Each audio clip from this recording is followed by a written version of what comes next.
Community, hello, beautiful community. Hello, beautiful community. Um, you're very welcome. You are very welcome to this little um chat live. I love it.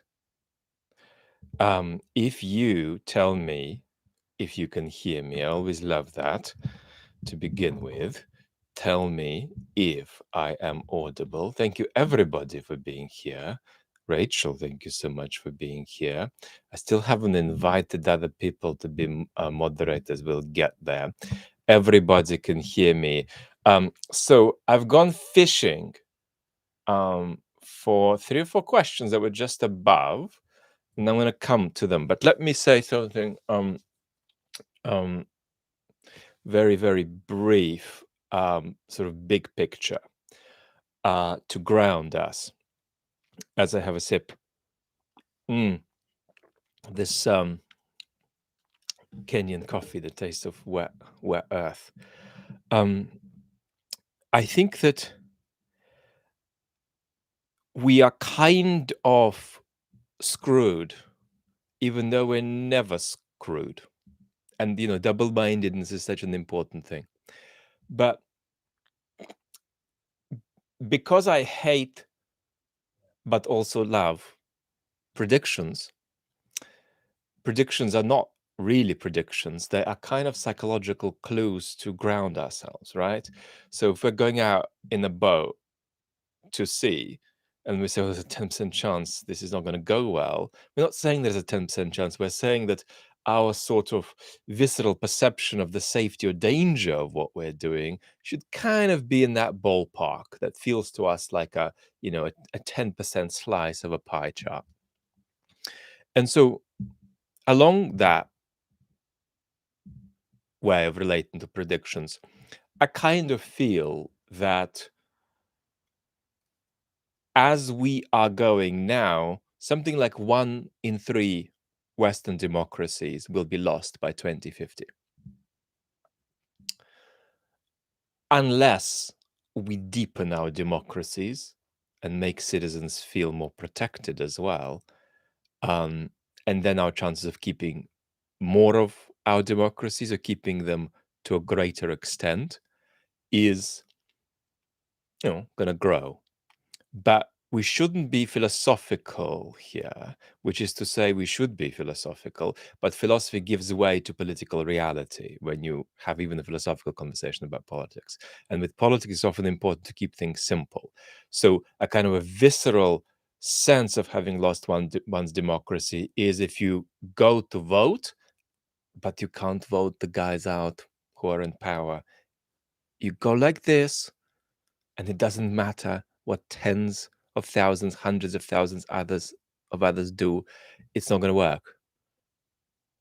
They can stay if they really, really want. That's when the democracy is lost.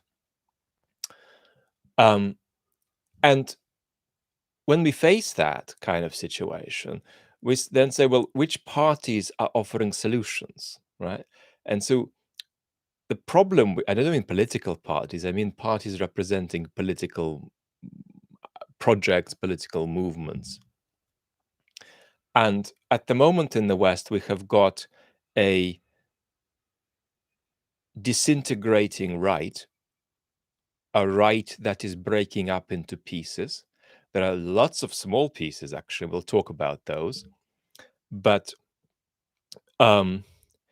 there are a couple of big pieces. One is the right that still likes democratic procedure, and then there is the right that doesn't. And even worse for the right, it's breaking up into these two bits without realizing what's what and who's where. And there are often people who have given up on democracy on the right who haven't noticed that they have given up on democracy. So the right is disintegrating across the Western world. Not disappearing, disintegrating. The center is bewilderingly caught up in delusions and in incapacity to recognize that many of the problems we're facing now are a product of its own policies. Not all of them, because the world's a complex place and the world is changing, and there are some things that are happening that nobody can control. But there is a kind of religious quality to centrist politicians who feel that it's irrational for voters to increasingly feel they don't trust governments, all governments. They don't trust institutions, all public institutions, right? It's irrational. And so therefore we proceed with a kind of demonization, right?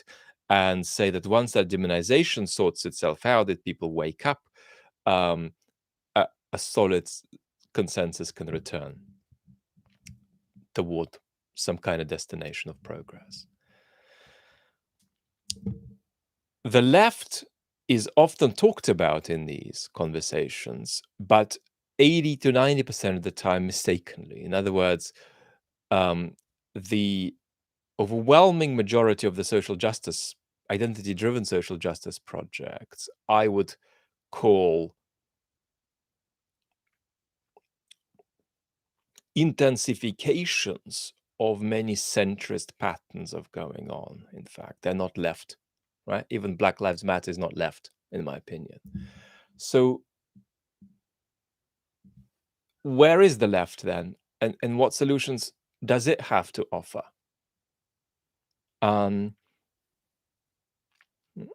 So we've got a delusional center, a disintegrating right, and a missing left. And the left that regularly fails to find sufficient wherewithal to give answers to urgent problems we face. And what I've given you is a caricature, is a complete caricature, but it's an indication of how a healthy politics for us is like threading something through a needle at the moment. We're not living in a climate in which it's possible to say, well, actually, these guys are pretty good, and I think we're going to go with them. This is a problem, and it's the only problem that's going to intensify. So that's the sort of cartoon from which I then take the next step and ask, where is the left? What does it have to offer? And so on. Second very brief comment is that, because I shared this video on the main channel, which has booming sound, and I apologize for that, about how the left in the West, some of the time, much of the time, some of the time, how the West and left some of the time fails to grasp the war properly and what the perils of not taking Russian imperialism as a serious threat might be.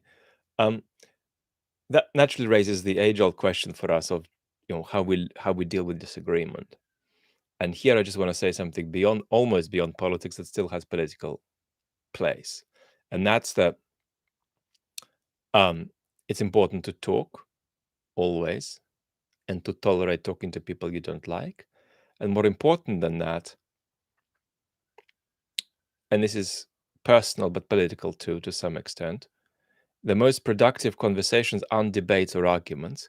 They're conversations from which you have the feeling that you could come away being a bit surprised or being a bit moved, however you want to take that, in a way you didn't expect.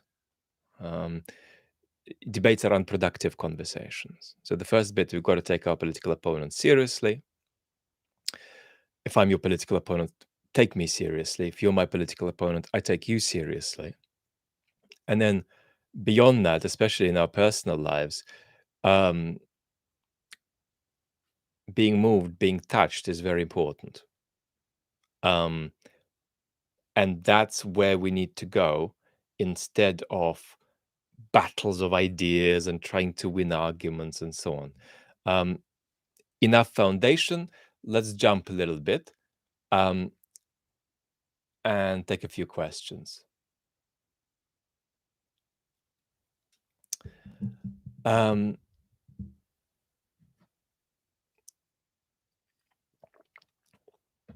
Sleeping Beauty is kindly asking if I would if I would like her to do the timestamps. I think that's a huge favor, so I'm kind of uncomfortable to ask for it. So my sense is maybe don't. But what I will do is that I will ask um, a number of people, and then somebody can do timestamps on my live once every 3 months, and if it's a rotation of people, it's gonna be enough. Um, so that's my thought, and I'm still going to share a couple of community posts about all this sort of procedural business. Hello, Indelible, and thank you. Relative Time Works. Thank you for good health wishes. One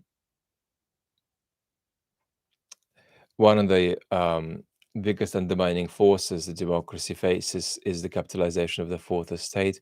Can news as entertainment be fixed?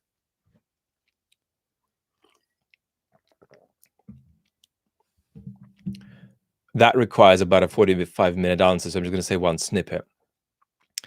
The default way to relate to political figures via the media today is as though they were semi-real and semi-fictional. We buy into their stories rather like we buy into stories of certain kind of programming we might consume on Netflix, a series on Netflix, where we kind of believe they're real, but we kind of also feel they're not really. And so we have lost many things.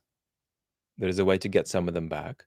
But one of the things we've lost is the capacity to see political actors via portrayals of them that we consume in the media as entirely real. Sort of, we half believe in the existence of our politicians. And I promise I'm going to say much more about this. Now, a couple of questions were left at the beginning. According to your point of view, Hakim asked, which political wing in the West, right or left, do you consider to be most prone to stopping supplies of weapons to Ukraine? I think it makes sense to focus on the United States. And at the moment, naturally, the answer is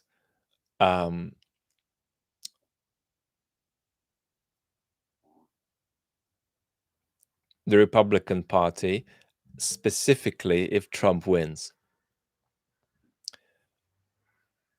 But there are a couple of caveats.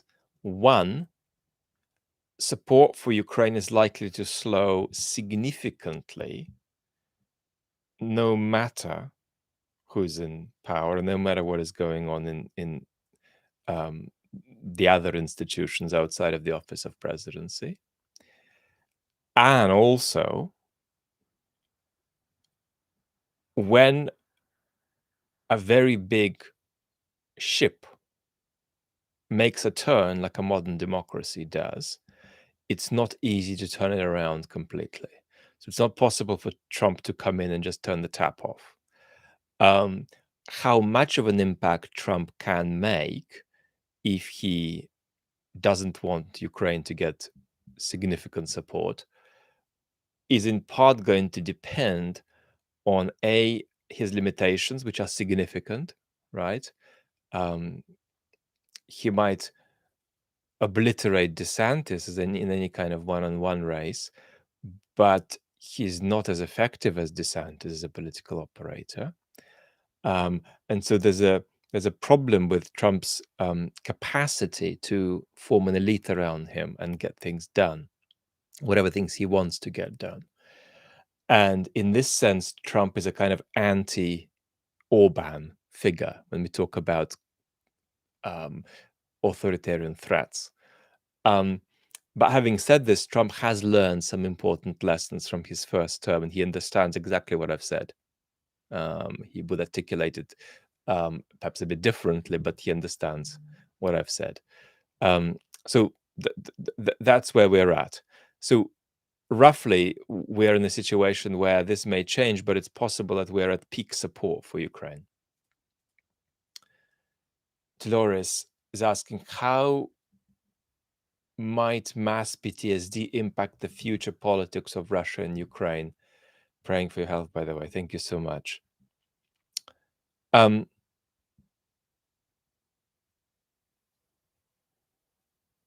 Ukraine, it's going to be about processing trauma. In Russia, it's going to be about realizing that there is trauma to be processed. And I'd rather be in the Ukrainian position, obviously.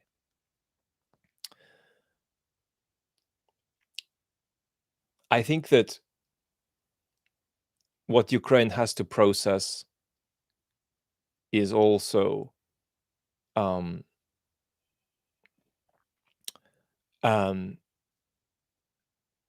as toxic as war is, a bit less far-reaching than what the Russians have to process, less far-reaching into the past. And Ukrainian capacity to have a go at processing is much greater currently than Russian capacity to have a go at processing. Even if you change the Putin regime for something much better, let us say a bunch of the softer people from Putin's elite come to power and want to stop the war immediately. Even under that kind of political scenario,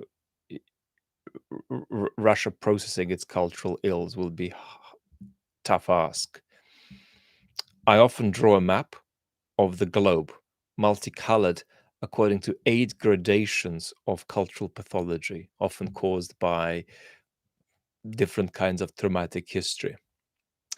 I mainly enjoy ranking West European countries like this. Some countries score surprisingly low for me. You would be shocked in the West. Some countries higher. And naturally, countries are going to score whichever way low or high is. But cultures that have been through a heck of a lot, they're going to be in a lot more, a lot deeper waters. And a lot of the stuff that Russia needs to process is stuff that Russia has itself done. That's harder. Bernard is asking, do you think Ukrainians are being used by the West, and will it bring resentment in Ukrainian society in the future, even if Ukraine succeeds in regaining all lost lands? No, I think Ukraine's going to be resentful about not getting more support. That's it. We have to be realistic and understand that Ukraine's national interests, even if one made the argument that a lot of people are making that I'm sympathetic with, that a strong Ukrainian victory is in Ukraine's interest and in ours, short of that causing nuclear war.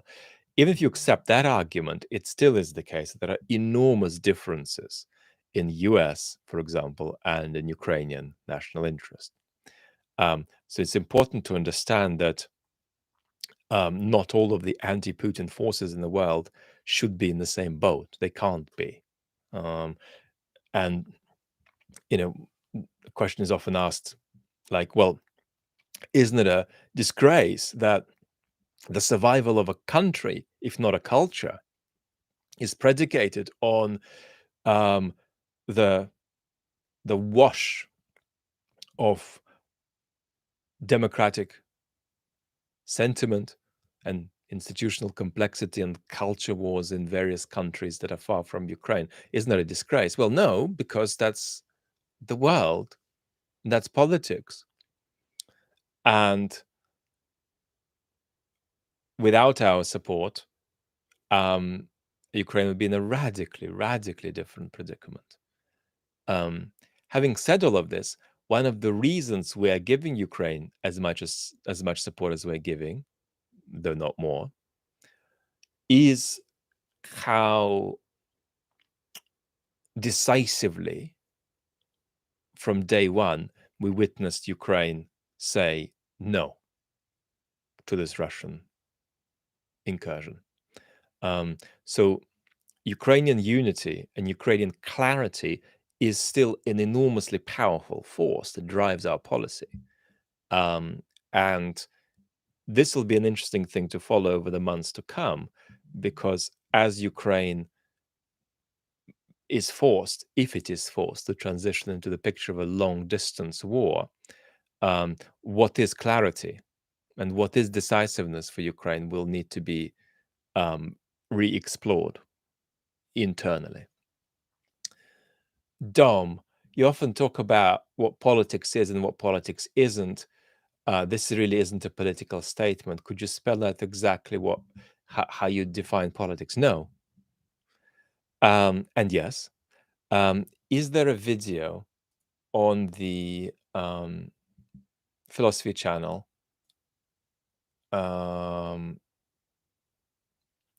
about what politics is?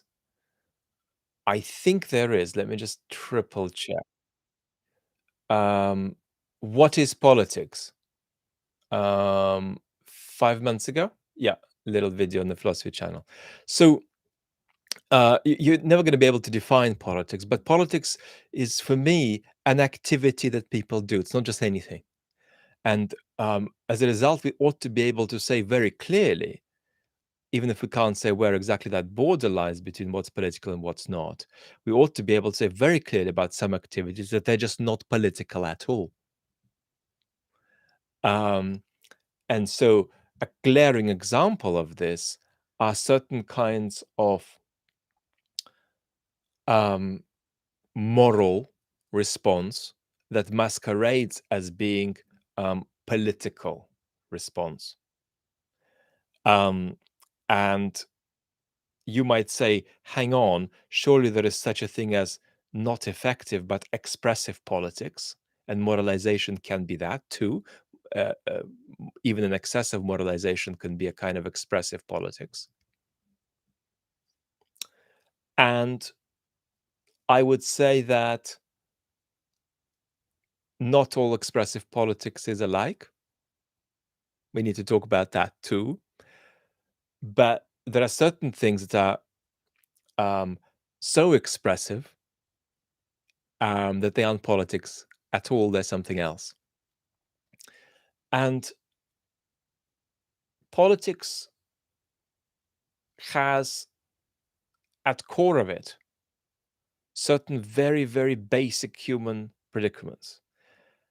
One is the problem of order.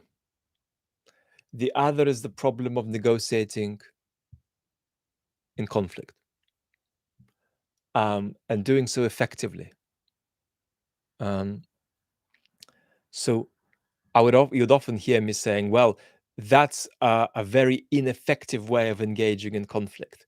And if you're engaging in conflict in a dreadfully ineffective way, right, you might ask whether that's a political act at all or some kind of other act, because it's an act that is too much detached, if you like, from the on the ground reality of power, of agency, who's going to do what and how and when, of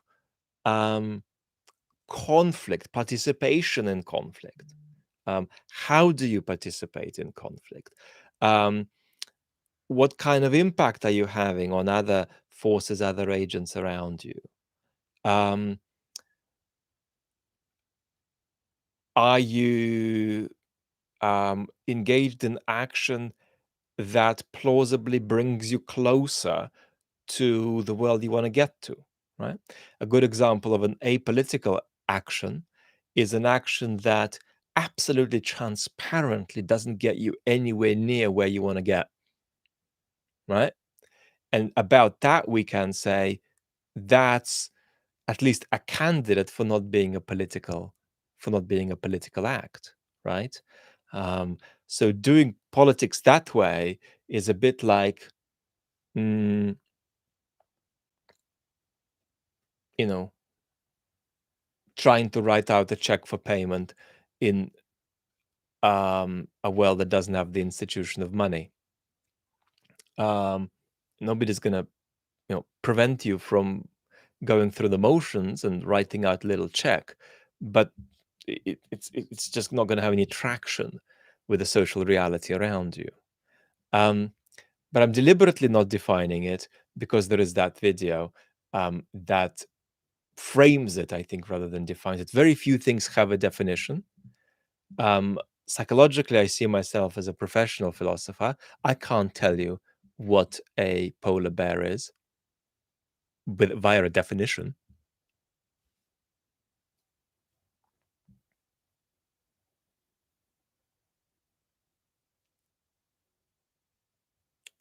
Birds aren't real is saying my line on the depletion of democracy is relatable. We've got to deepen it, or we are going to partly lose it, or some of us are going to fully lose it. We've got to deepen it, which is really hard. And unless we deepen it, we're going to lose some of it. And some of us are going to lose all of it. And when some of us lose all of it, those some of us are actually going to be losing, in a certain sense, everything.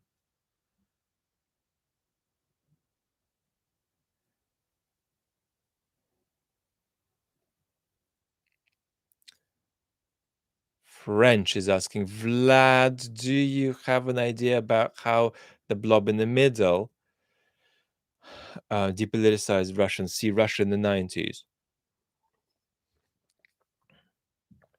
Yeah. Um,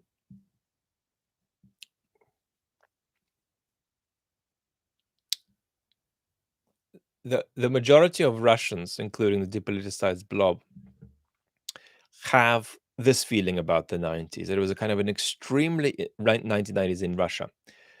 There was a kind of extremely intensified version of the society being divided into two.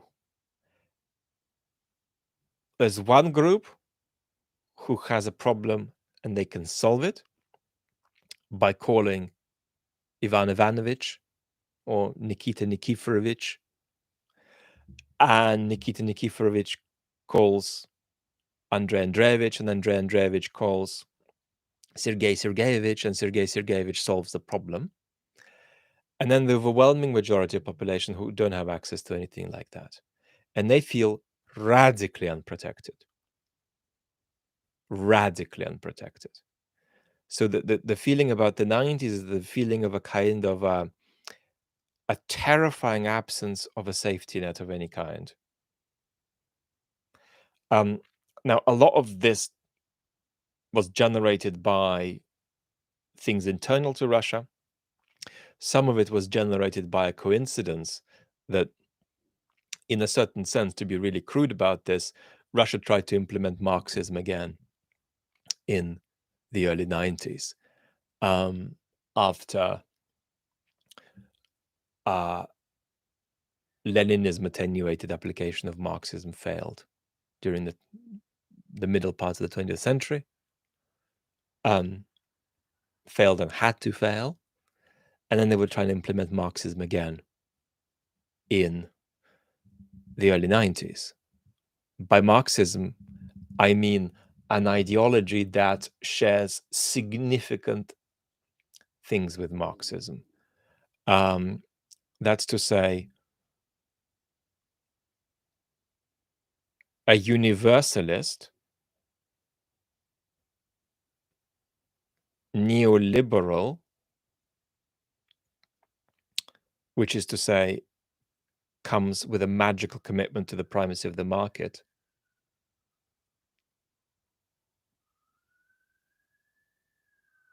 Extremely bizarre sort of derivation of Thatcherite and Reaganite economics.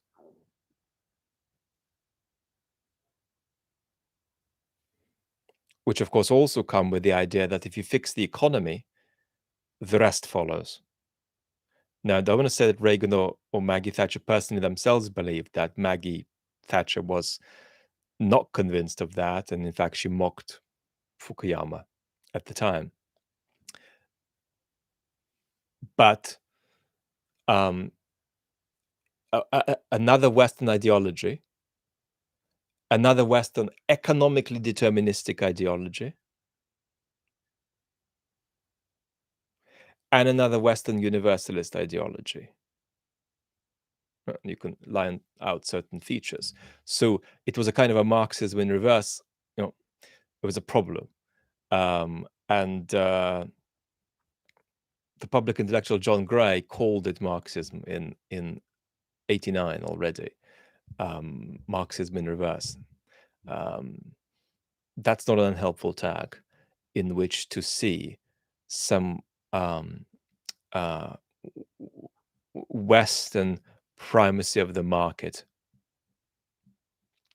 ideas about modernization, which have impacted a lot of Western foreign policy too. Speaking of the critique of the left folks we discussed in the video. Hello, Eric. Hello, James. Thank you for thinking the video was on the money. One of the things I haven't mentioned, Cheryl is saying social democracy is the best mix. One of the things I haven't mentioned is populism. Now,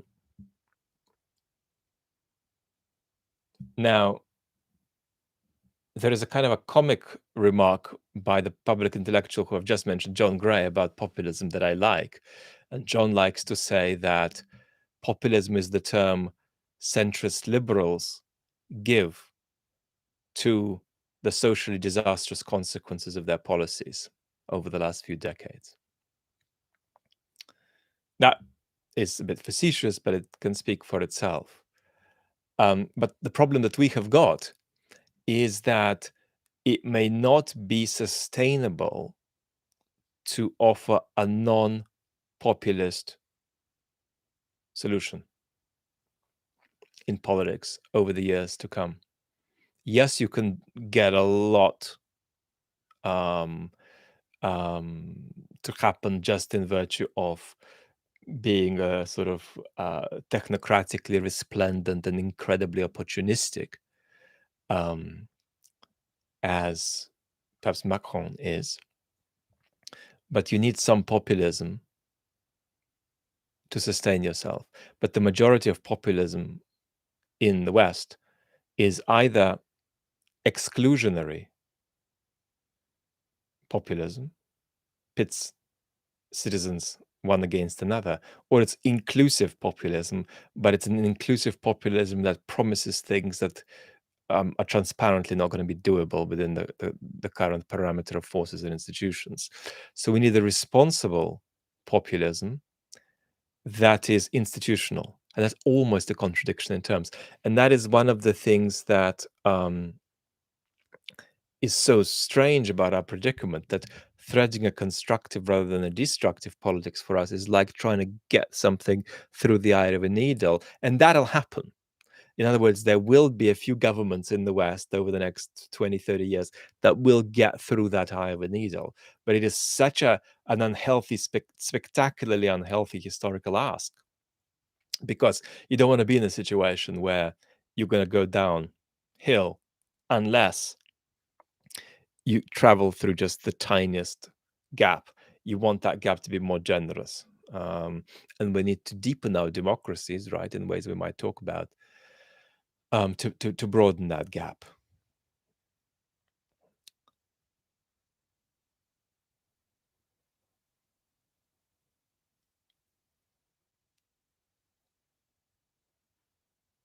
Let us have a look if we have more questions. I don't think there are any more questions that were left before. So I'm going to dive into the chat as it is. Fantastic.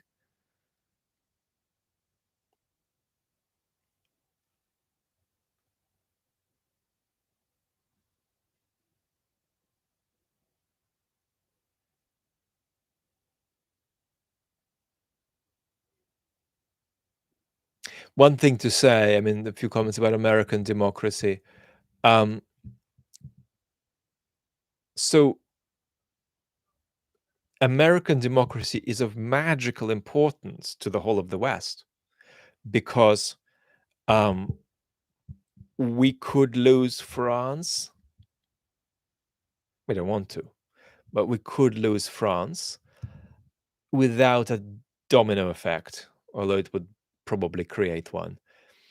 But losing the United States would create an even bigger domino effect. So European democracies and Canada are terribly dependent on US democracy sustaining. If US democracy descends, um, mm, then we're in trouble.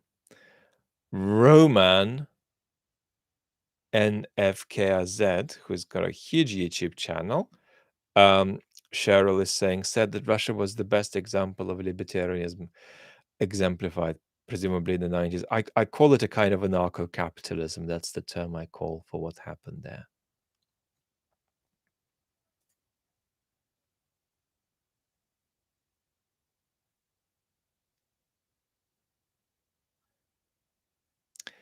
DG Lloyd is asking me, has your analysis of Elon Musk evolved at all? Not at all.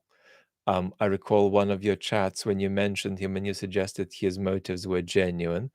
I think he, Peter Thiel, and the PayPal mafia are Bond villainesque.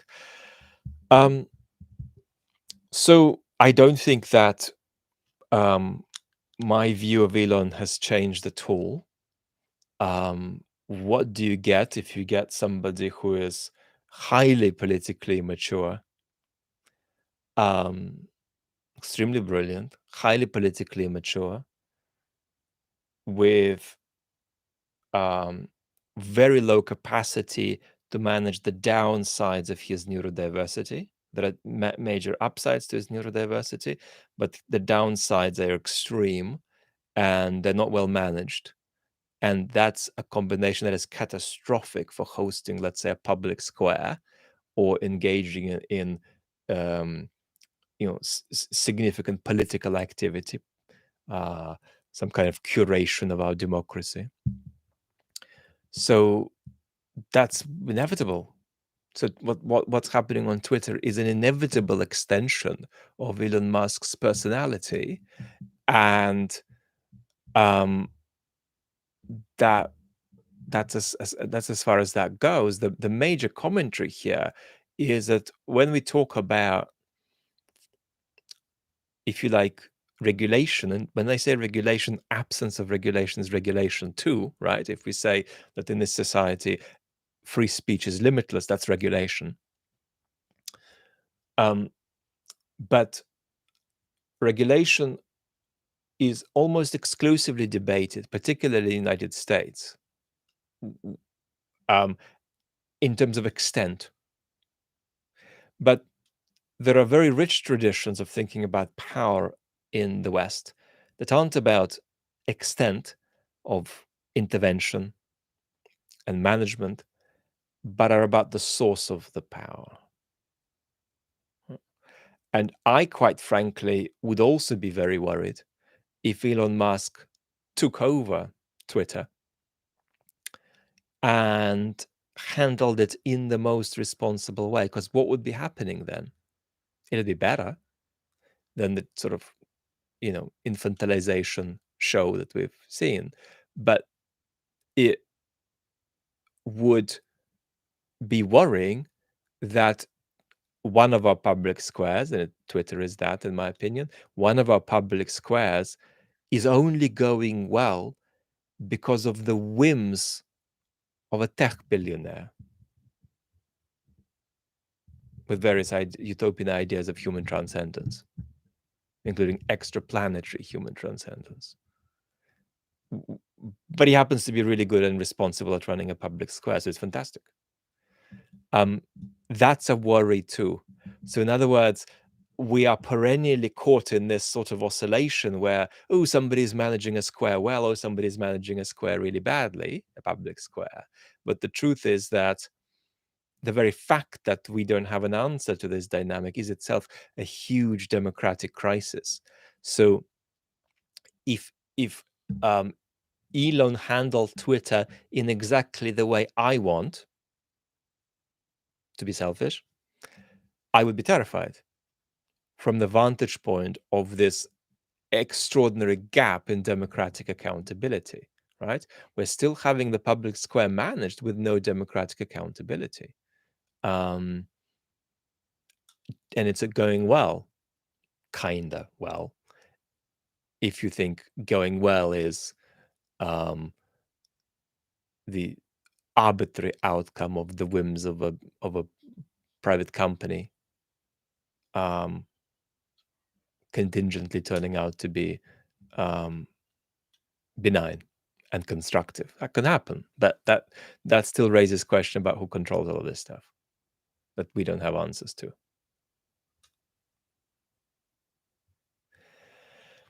Um, French is asking me, where would you rank France in terms of degrading democracy? As I ask as an opponent of Macron, especially after the pension reform. Um, France has a very strong democracy with plenty of competition, um, and significant institutional resilience, but um, it is a lot less protected than some other countries from a slide toward the anti-democratic right.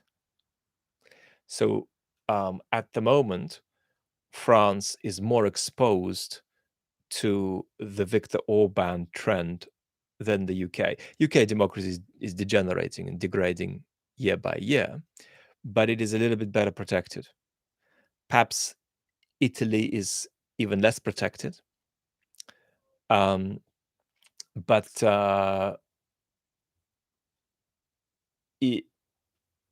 France's exposure level to anti-democratic populism is high.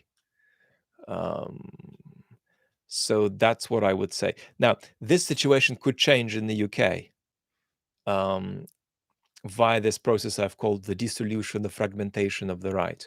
But I mean, if you're asking me in very broad brush strokes, we're talking about a democracy that can be battered quite a bit, but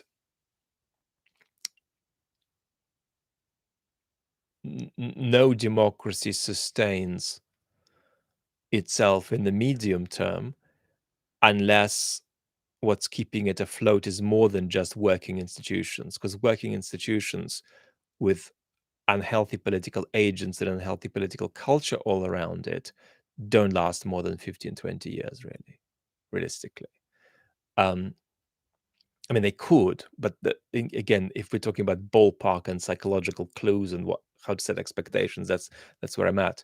So I think France is exposed um, to an anti-democratic right politics in the next 20 years.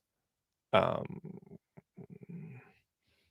but when we're not talking about anything um, imminently catastrophic.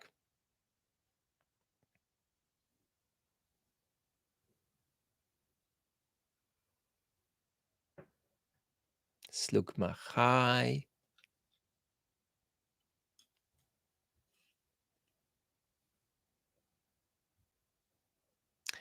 Whereas G is asking, what political positions will Ukraine take after the war in Ukraine? Will it be a liberal democracy, or will it jump in at feverish nationalism? I think how Ukraine will see itself vis-a-vis the West depends on the United States.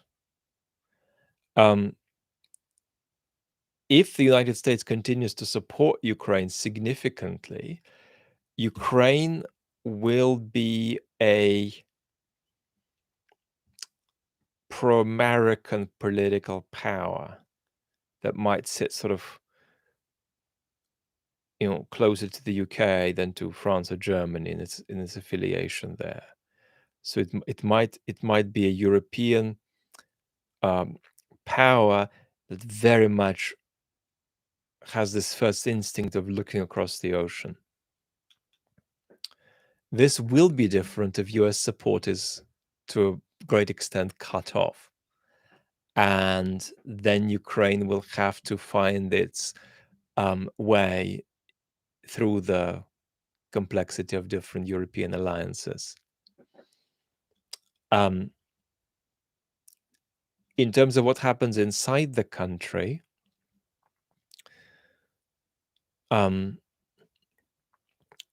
it's enormously difficult because what mobilizes you during wartime in a constructive way may not be a constructive vehicle of mobilization at peacetime. So even if Ukraine manages a comprehensive victory, winning the peace will be almost as hard as winning the war. But there are plenty of good things to rely on there. And I do think that Ukraine's remarkable civic coming together, which will be increasingly overtaken by internal culture wars too, but Ukraine's civic coming together will be something it can lean on, but there is a big difference between a society coming together at wartime and coming together at peacetime. And in fact, even more immediately than this, Ukraine's going to face the issue of coming together for a short and victorious war versus coming together for a long and semi-victorious or unvictorious war. And that will require different kinds of materials to be used to keep the country together. And that's a conversation Ukraine is going to begin having with itself soon, unless there are major counteroffensive breakthroughs or some big Russian collapses. Indelible is asking, if so much depends on the United States, someone who lives here, sadly, it's terribly difficult to stay optimistic. Yeah, so much depends on the United States. One good thing going for the United States is that it has extraordinary institutional resilience. US democracy is really hard to break, which is not to say it's not breakable, it's absolutely breakable. But you need to work long and hard to do it. It's doable in bits and pieces over time, but this is hard. So we're not talking about Israel, where there's a crisis at the moment because if one institution is toppled over, you already begin to see an authoritarian scenario taking hold. The United States has an enormous institutional density, so it can take a lot. It can take a lot of damage. That's one good thing about it. But yes, the United States, I'm afraid, and this is something that all of these leftist voices who are very skeptical about American power need to admit too. Unfortunately, the United States holds a lot of cards in its hands around the survival of European democracy too. So, but that's despite the fact that overall US political culture is less mature on average than the political cultures of major Western democracies. I mean, even Britain is a more mature political culture, despite all of the toxic problems it's having now, than the United States. And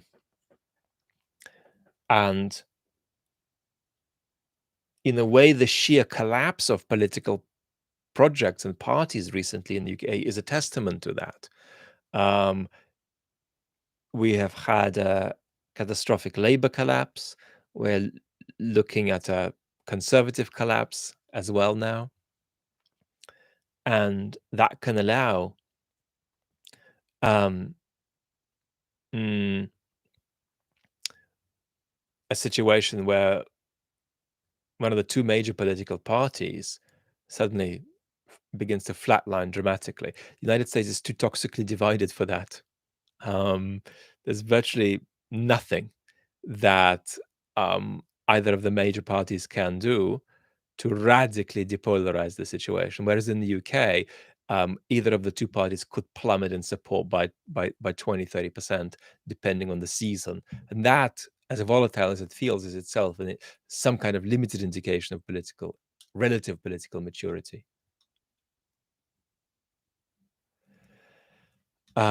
Stephen is saying, much appreciated and thought-provoking and great to hear a point of view that I don't agree with.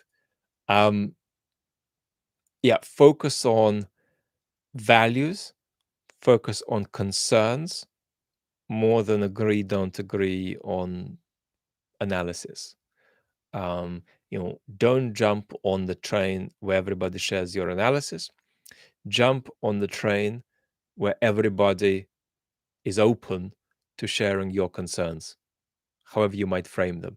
They might be about the sustenance of democracy. They could be about certain social justice goals. They could be about certain freedom goals. They could be about certain foreign policy goals. But they've got to be concerns more than goals that are absolutely policy specifiable.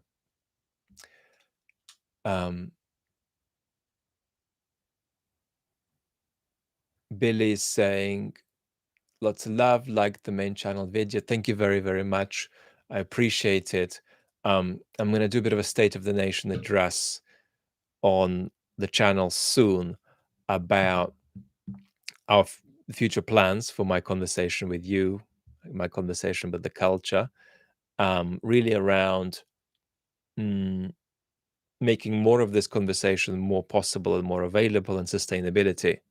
So one of the kind of comical things about this main channel video was that it is a 30 to 40 hour edit for somebody who works 3 hours a day. So it's going to be some fascinating exploration of sustainability and how this conversation really grows. And I don't mean grows in size, that too. I mean grows in depth of how things are explored and breadth, what is explored, without us losing our focus. So we're not going to be starting conversations about how to grow watermelons.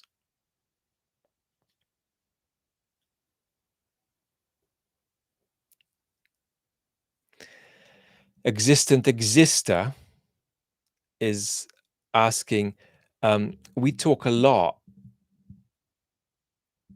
with you about what we want for Ukraine and how the West can best support that. What about Russia? How can the West work to achieve the best Russia? And what is that in relation to the West? Great question.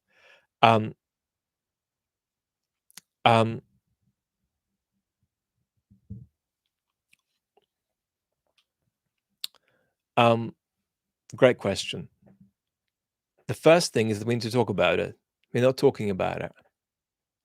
What is the US vision for what happened in the Russian space? Is it a Putin that's calmed down? Is it a Putin that's been replaced by softer people from his elite?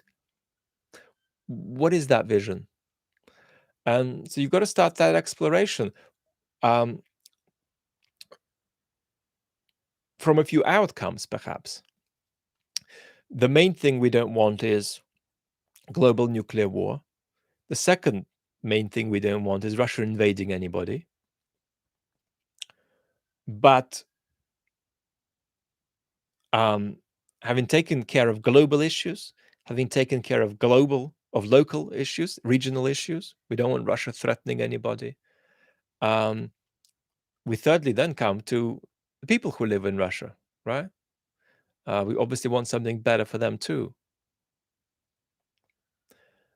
I mean, that doesn't include Ukrainians, perhaps, but Ukrainians are entitled to not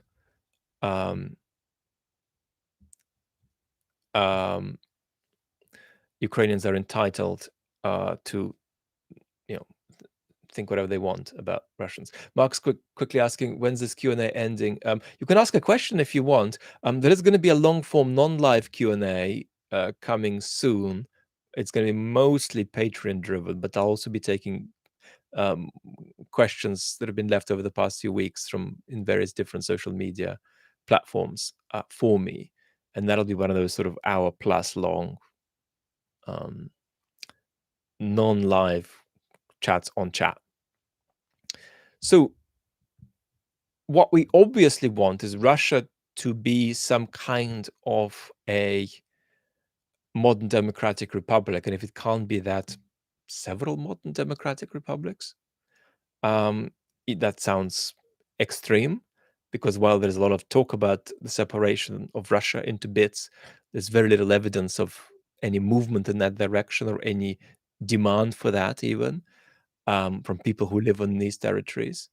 But got to include all the possibilities. We want a modern or a set of modern democratic republics on that space. We also know that, let's say in a scenario in which Russia stays relatively whole, it's not really realistic to bring it into any Western alliances. I just don't see that.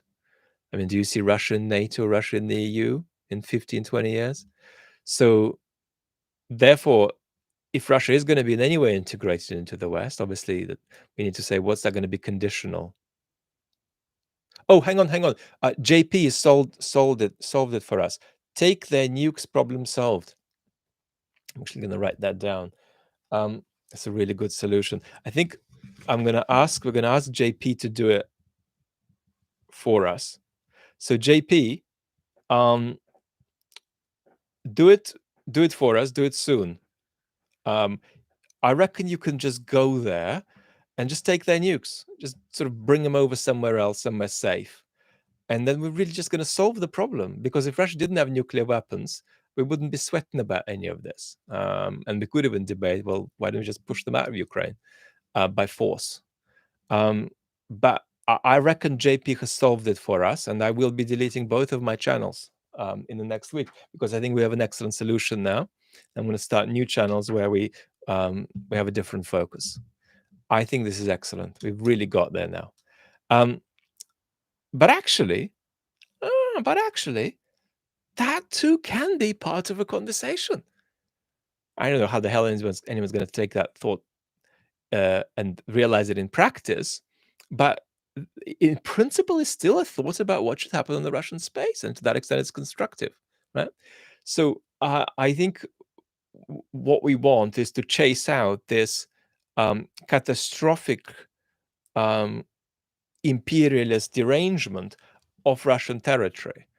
And then we can imagine how we do that. And we have powers. I mean, obviously, the main power we have is the sanctions. No change, no sanctions lifted. No sanctions lifted unless you make a change. And here are our 11 demands. And then we tie our demands to our vision of what outcome we want. But this is a conversation we need to have more seriously. Tadek is asking, hi Vlad, wonderful video. You talk with great appreciation about democracy, but you're also describing it as faltering. Is there no tension there? That's a fantastic question. So there are two senses of democracy. There's a kind of an everyday sense of democracy, which is, can you vote your government out? Could you conceivably win if you go to court against the government or against people who the government would like to prevail over you? Can you say any free speech stuff on the media? Can you form your own political party? Right? So basic stuff. Are there counter-majoritarian institutions? Are there elections? Are there parliaments? Are there courts? Are there universities? Is there free media and so on? But then there's a richer definition of democracy, which isn't a definition, of course. And that's the idea that we're striving towards something. And we're debating what it is. We will never get there, but we're exploring how to move toward it rather than be drifting away from it. And what I'm describing at the moment is a situation of us drifting away from that destination, whatever it is. We're drifting further and further away from it. Across history, we have drifted closer and further away from it, and for different reasons. This time, the drivers are not some kind of anti-democratic ideology taking over the planet, but a systematic loss of trust in our institutions. How deep does this go? Well, there was um, a great thinker of genius in the 19th century, who is one of the most misrepresented um, figures in the Western pop world, who rarely thought well about politics, but he was a moral philosopher of genius. And that's Friedrich Nietzsche. And Nietzsche, even though he was an awful sociologist and an awful political philosopher relative to his other talents, he had some resources that he left for us to do with politics. And one of them is this: might it not, and it's a kind of a Nietzschean paradox for us, might it not be the case that the institutions that we need and the values that we need to sustain democracy, liberal not in the American sense, but liberal in a much more generic sense, which includes, Mitt Romney and Bernie Sanders. But might it not be the case that these institutions and values that we desperately need and don't want to live without are justified by stories that we can no longer believe in? Such that it's the case that there are things we really need and social practices we need and institutions we need. But the intensified reflectiveness of modern societies has created a situation where we can no longer believe in the justifications that are necessary to be there to keep our institutions alive. How do you come out of this bind, if it's really a bind? So these are some thoughts in and around. Is there a kind of a logical contradiction there? No, because we want to be closer to something that we're struggling to get closer to, and we can't find ways of getting closer to it. Well, that road is blocked. There's a tree that's fallen down there. Well, that works, but then, it's 2023, and our scooter, which we need for that road, is just now too old to make it there because it keeps breaking down. And then there's this other way to go, but I'm not sure that's fully available to us. So we have this sense of wanting to move toward something, but there are problems of capacity. There are problems of social forces getting in our way. And there isn't a contradiction. There isn't a contradiction about a destination one strives for being a lot less reachable than it used to be in the past. Then you might come back at me and say, well, what kind of a solution to political problems is this anyway, if it doesn't look like it's properly implementable? Well, the answer to that is very, very clear: catastrophe. Right? Catastrophe is what happens when you lose democracy, because you lose basically those mechanisms which are necessary to achieve anything else. You want to do climate policy, it's going to have to be pushed through democratic institutions. As bad as they've been at implementing it, that's the only way. Foreign policy, that's the only way. So it's catastrophe if we lose our democracies. So the choice is clear. And moreover, it's not binary. Right? Democracy isn't just something you simply in every way have or don't have. There are a few black and white bits, a few sort of cross-tick bits, like can you vote these guys out or can you not? Do the courts work or do they not? But it's mostly a matter of degrees to which we drift closer or further away from something. So this is sort of the beginning of an answer. Heather, thank you so much. pull. I used to think I was on the left, but these days I feel like a comparative Reaganite. So many on the left seem to move to the extremes. I think you're talking about identity politics, and I don't call it left. Jordan Peterson calls it left. I don't. I don't recognize much leftism in it. Um, and of course, some identity politics is constructive and some isn't. But I think that a lot of people are feeling really lost.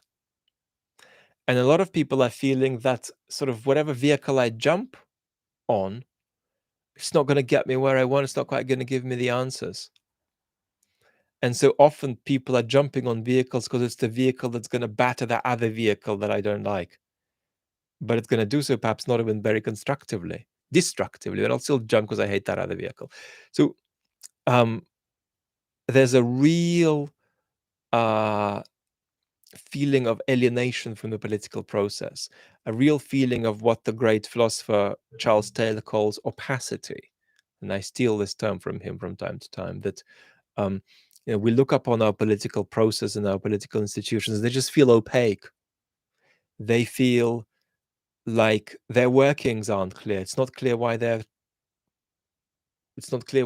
are to be taken seriously as working for us or even working at all. And it's not even clear that we can touch them sufficiently to even say they're working badly in this and that way. They just feel alien. And that's scary. And you feel not just, powerless and betrayed, but lost. And you don't trust. So, and I think over and above that, of course, we have, this plethora of political pathologies all over the political spectrum. I mean, there is no bit of the political spectrum that is healthy at the moment. So, but nevertheless, we still have our democracies. In the West, they're virtually all still working. And we have possibilities, huge possibilities, compared to folks who don't live under democratic systems, right? Things are drifting away from us. We don't readily have solutions to this. We're sort of grasping and clasping at things, and it's not quite adding up. But I'd still take that any day over trying to overthrow Lukashenko, right? So what I'm saying is, without bullshitting ourselves, we can be hopeful, as long as we're realistic.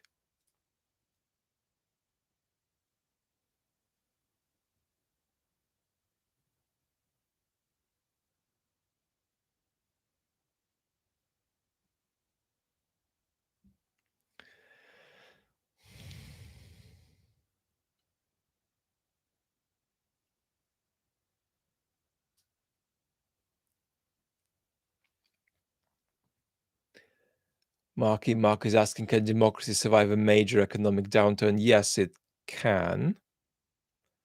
But we're looking at a constellation of factors that are,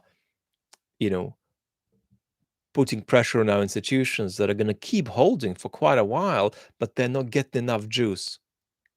So our institutions are keeping our democracies alive, but there is not enough that's keeping our institutions sustainably alive for the long term.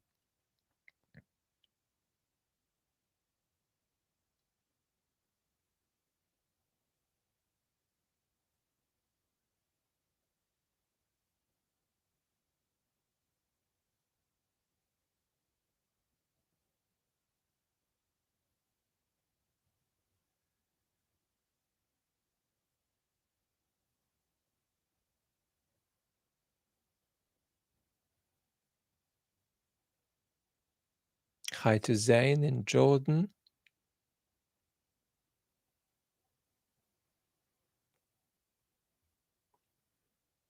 Henrik is asking a question for the philosophy channel. What is left and right? Because either you know, or if you want something much more than that, I think we need the other channel.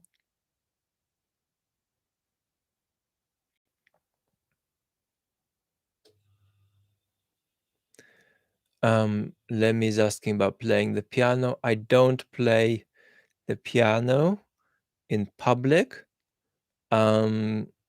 but on the music channel, I may do some minor demonstrations, but it wouldn't be ethical for me to play a piece from beginning to end. And indeed, I haven't regularly played the piano since childhood.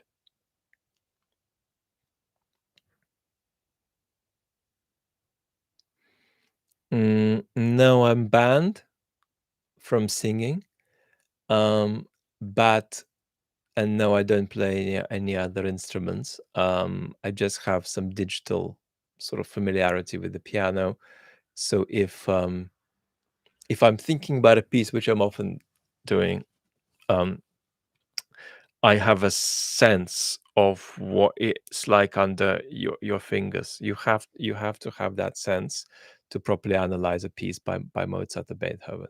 Not to properly enjoy it and be moved by it. You don't need any technical musical training to love classical music.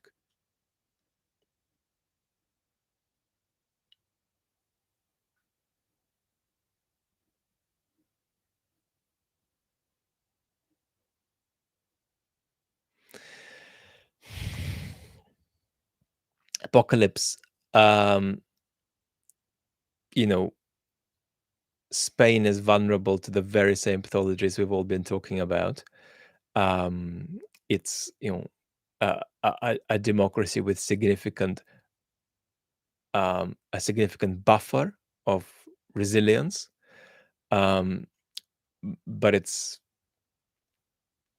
vulnerable in the way that we've just discussed. The other major democracies are, um, and you know, um, at the moment, it's not completely easy to say, well, who might drop first. We need to see how it goes, because the really scary existential threats that Western democracies face aren't. Yeah, James. I mean, what about Italy?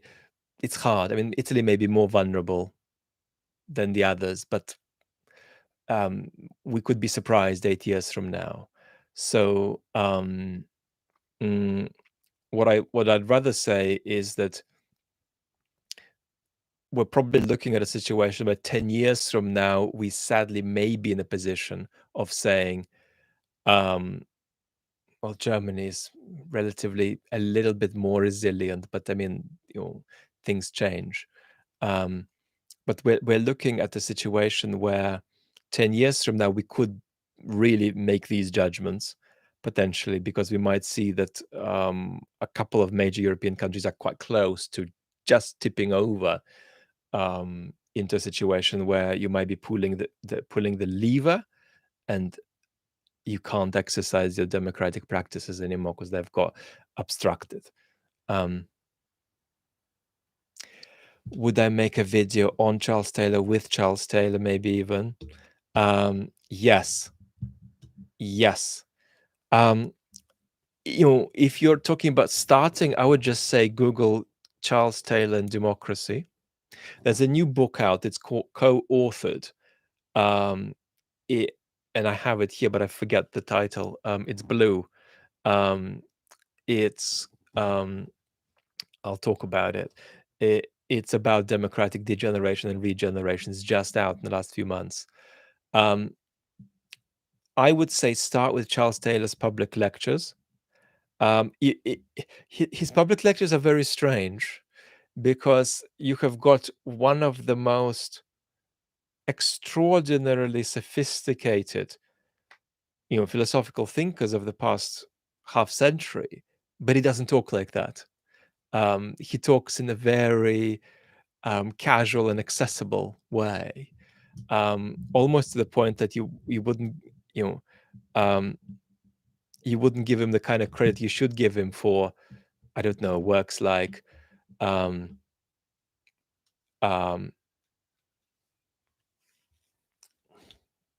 extraordinarily long paper from the early 70s called Science and the Interpretation of Man, or Social Science and the Interpretation of Man.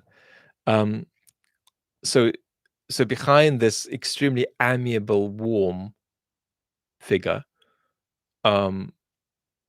you almost seraphic figure in some way, you have to appreciate that there's extraordinary philosophical sophistication, even though it looks like he could be up for debating with lots of random people who do a good job against him, but that's not true. So he's a very sophisticated personality. And one of the two best philosophical books, at least in social philosophy of the 21st century, are by him. A Secular Age, 2004, is a very, very big book by Chuck Taylor, and it's of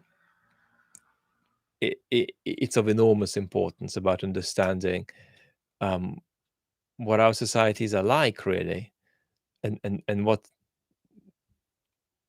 That's not the only thing the book's about. What it really means to think about secularization in the modern world. Now, Charles Taylor is a Catholic, but he's a sophisticated philosopher, which means that you should be able to see fairly quickly that if you're very firm on the non-existence of God, you will be able to go 7, 8, 900 steps with him before running into the problem whereby this difference between you arises insuperably.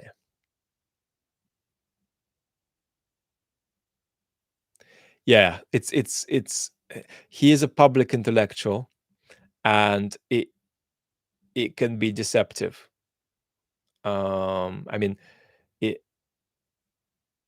his best work is as simple as it needs to be,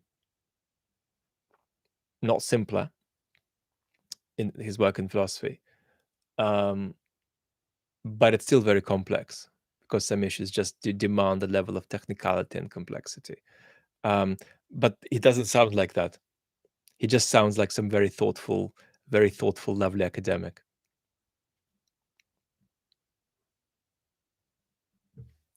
Zain is asking, do you think it's getting harder to democratize an autocratic country with time?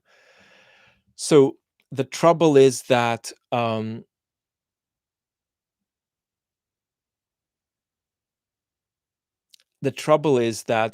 autocratic regimes are, my pleasure, indelible. Autocratic regimes are probably less stable than democracies, but when they fragment, it's not necessarily the case that what's going to follow them is going to be more democratic. So if you like, in a single instance, in a single instantiation, an authoritarian regime is more stable than a democracy. But from that, it absolutely doesn't follow that authoritarian regimes as a category are less sustainable than democracies, right? So that's an important distinction.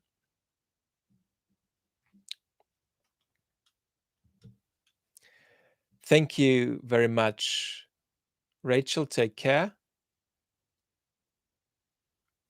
Really, really appreciate you having been with us. I'm going to take a couple of more questions, and then we'll part ways for the moment. I saw the numbers 1989. Oh, yeah.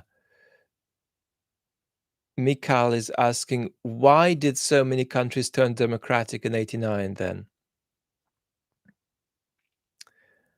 Well, we aren't, quite there. We've got, I've got a little sister who was born in 1989, and she is 8 years younger than me. She's in her mid-30s. So that's a long time ago. A lot of the East European countries are experiencing massive economic degeneration, right? Much worse than the West and Western European countries.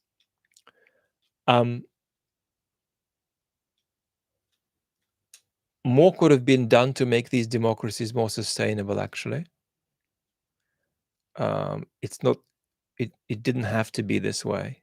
It really didn't have to be this way. And of course, 1989 is this extraordinary moment where, on that scale of drifting further away or coming closer, we felt we were getting closer to something. Not the Fukuyamian sense of getting closer to something based on teleology, but just the sense that we were closer to a more democratic world with more people feeling included and protected and involved. Mark, thank you so much. Blue Hawk. I've noticed from friends and family that it's almost trendy to be distrustful of the government institutions. I'm viewed as naive if I don't immediately subscribe to some notion of some notion that a corporation or government is intentionally harming us. It's like a given. Blue Hawk, I think this is huge. It's very rampant in the UK, but even more rampant in the United States. Very rampant in Canada too, but the United States is the world leader on this at the moment. And this is really hard because we're losing trust in our institutions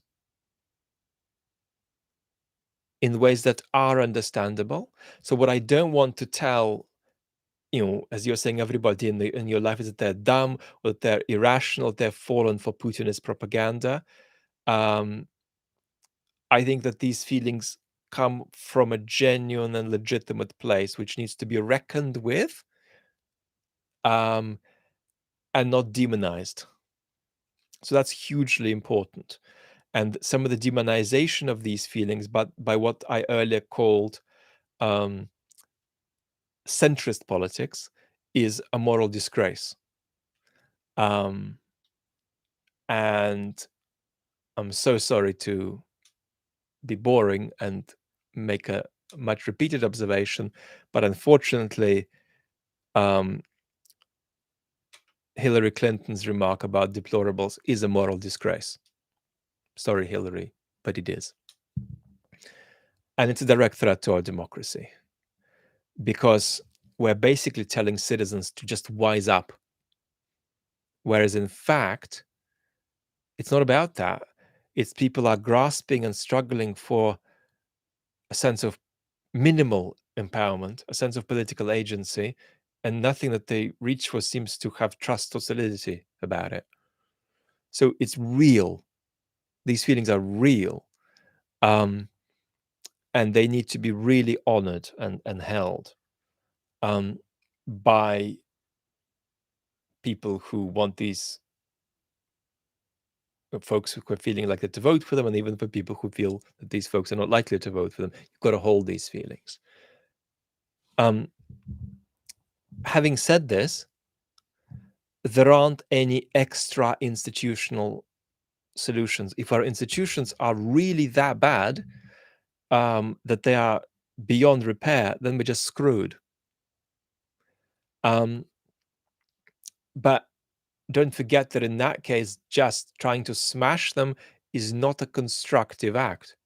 If you think that they're so bad that they aren't any better than nothing, then you might say that trying to destroy them isn't a destructive act more than just their persistence, because that's destructive too. But it's certainly not a constructive act, right?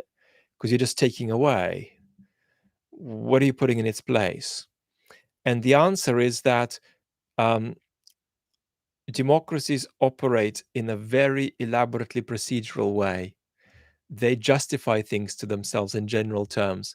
They cannot talk to each other. Democratic institutions cannot talk to each other and cannot talk to citizens like we privately talk to each other.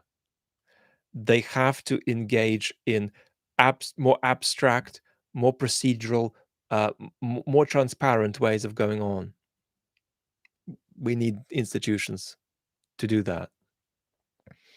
And so the answer is just better institutions. There is really no way you're going to get out of that.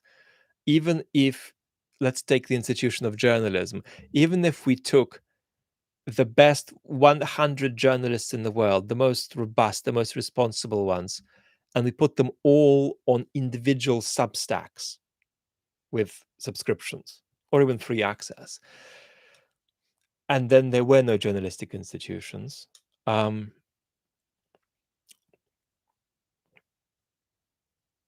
We'd be screwed. We would have journalists without journalism, which would be a big problem. And we're already moving a bit toward that world. So can you make extremely valid criticisms of the New York Times and sit around and say things like, well, come on, why isn't the New York Times trying to be a newspaper, a platform publication that speaks to all Americans? And somebody might say, well, it used to do that. Now it really doesn't want to do that. So why don't you just move on and moan at other institutions? Well, okay. I'll moan at other institutions.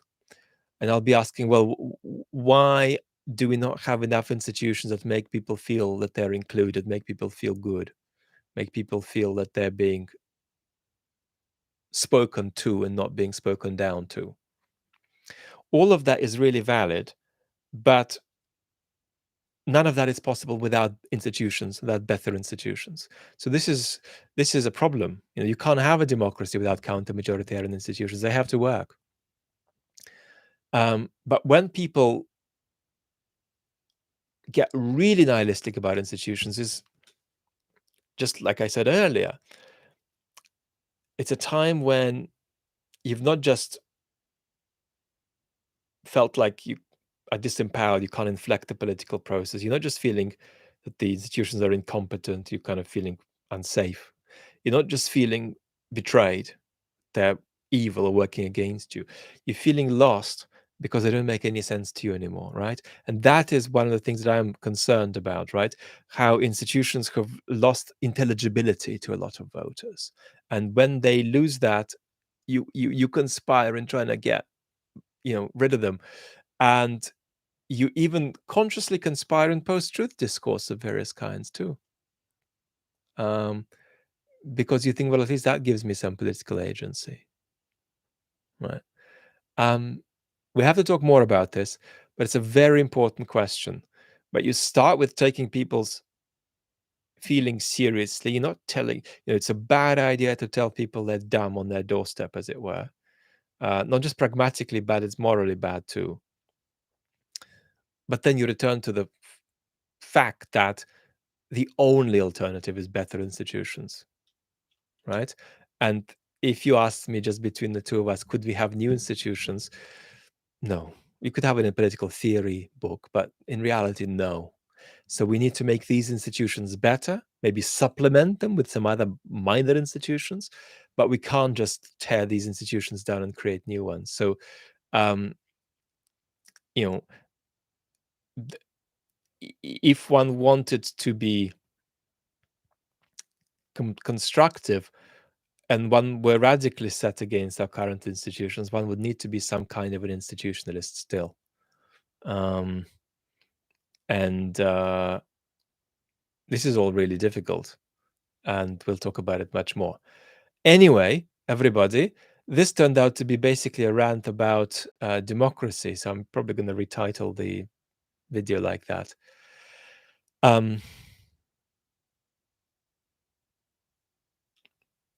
Adam is asking, why is it impossible to create new institutions? Well, just try.